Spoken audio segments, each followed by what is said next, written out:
Hello everyone, आज है 29 अप्रैल और आज इस वीडियो में हम बात करने जा रहे हैं आईडीएफसी फर्स्ट बैंक के बारे में। देखिए, इसके अभी पिछले ही शनिवार को इसके नतीजे आए थे और नतीजे उतने अच्छे नहीं थे और जिसके चलते एक्सपेक्टेड भी था कि जैसे ही आज बाजार खुलेगा एक गिरावट आएगी यहाँ पर, और वो देखने को मिली भी सही। तकरीबन 5.5% तक गिर गया था, लेकिन एंड ऑफ द डे फिर भी यहाँ पर 4% की गिरावट रही। 81 रुपीज़ के आसपास ट्रेड कर रहा है, बात करेंगे उसके बारे में। लेकिन उससे पहले अगर आपने अभी तक चैनल को सब्सक्राइब नहीं किया है तो प्लीज़ अभी इसे सब्सक्राइब कर लीजिए, क्योंकि आगे भी बहुत सारे वीडियोस हैं जो आपको काफ़ी ज़्यादा हेल्प करेंगे।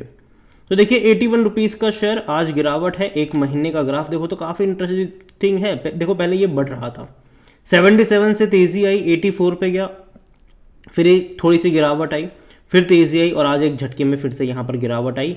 एक साल का अगर आप ग्राफ देख लो तो 27% की तेज़ी है और लंबे समय से कंसोलिडेट कर रहा है। पिछले साल जून पे जिस प्राइस पे था आज भी ये उसी प्राइस पर है। हालांकि तेज़ी आई ज़रूर थी, गिरावट आई, तेज़ी आई, गिरावट आई, और देखो यहाँ पर ना लंबे समय से ये थोड़ा थोड़ा करके गिर ही रहा था। अटेम्प्ट करा था 75 रुपये से, अच्छी तेज़ी आई थी, 85 पे ये आई है, लेकिन अब फिर से गिरावट शुरू हो रही है और दोबारा चांसेस ज़रूर है कि ये 75 पे जाने की कोशिश करेगा। लेकिन मुझे लगता है कि एक अच्छा सपोर्ट, एक इनिशियल सपोर्ट वहाँ पर नज़र आता है, वहाँ पर ये रुकना चाहिए और वहाँ से एक बाइंग इंटरेस्ट जनरेट हो सकता है। इनके नतीजे भी आए हैं जो कि मेरे हिसाब से अच्छे हैं, मतलब उतने अच्छे नहीं है लेकिन एवरेज में कहूँगा इसको, मतलब कि एटलीस्ट वाइज साहब रेवेन्यू वाइज सही है लेकिन प्रॉफिट वाइज उतने अच्छे नहीं हैं। आज वॉल्यूम देखोगे तो वाइज तो 10 करोड़ से भी ज़्यादा के शेयर ट्रेड होते नजर आए। बड़ी क्वांटिटी में ट्रेडिंग हुई और ये एक्सपेक्टेड था कि भाई साहब बड़ी क्वांटिटी में होंगी ही ट्रेडिंग। यहाँ पर ऑल टाइम हाई 100 रुपये का है, लो 17 रुपये का है, मार्केट कैप इसका 57,000 करोड़ के आसपास का देखने को मिल रहा है। इतना ही नहीं, इस छोटे से बैंक में according to money control user 68% लोग कह रहे बेचो और भाग जाओ, 32% लोग कह रहे यहाँ पर खरीदारी करो। और जहाँ तक बात करी जाए डिविडेंड को लेकर तो देखो ये पे नहीं कर रहा है और मुझे लगता है कि शायद अगले साल से पे कर सकता है। रीज़न ये है कि अब तक अगर आप देखोगे तो ये लॉस मेकिंग था, बीच में ये लॉस मेकिंग था। फाइनेंशियल ईयर 2021 और 2022 प्रॉफिटेबल हुआ लेकिन उतना बड़ा प्रॉफिट नहीं था ये, ठीक है। लेकिन 23 और 24 अगर आप फाइनेंशियल ईयर देखोगे तो प्रॉफिट अच्छा हुआ है।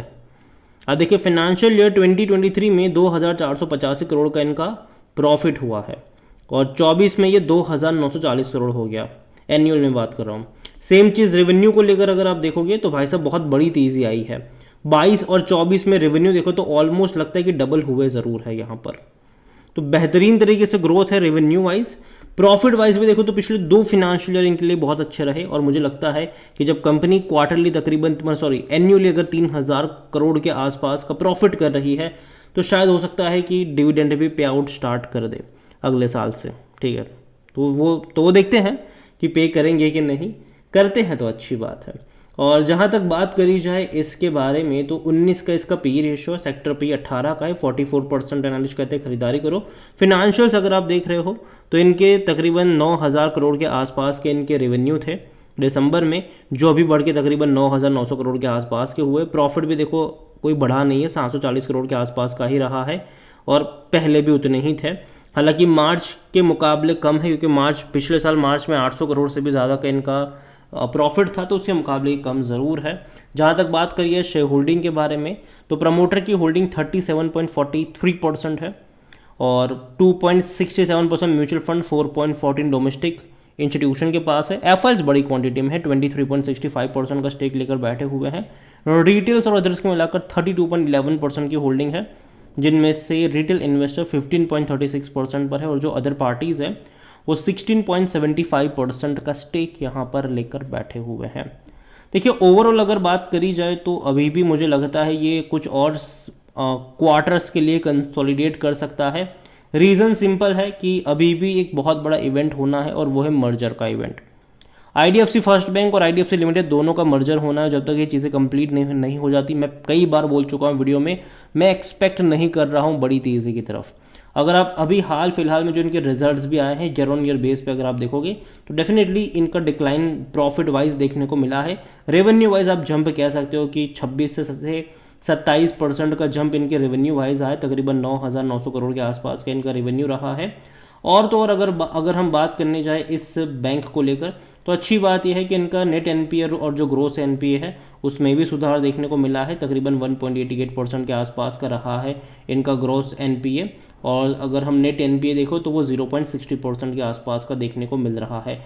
इतना ही नहीं, कंपनी के जो डिपॉजिट्स हैं वो भी बढ़ने ज़रूरी हैं।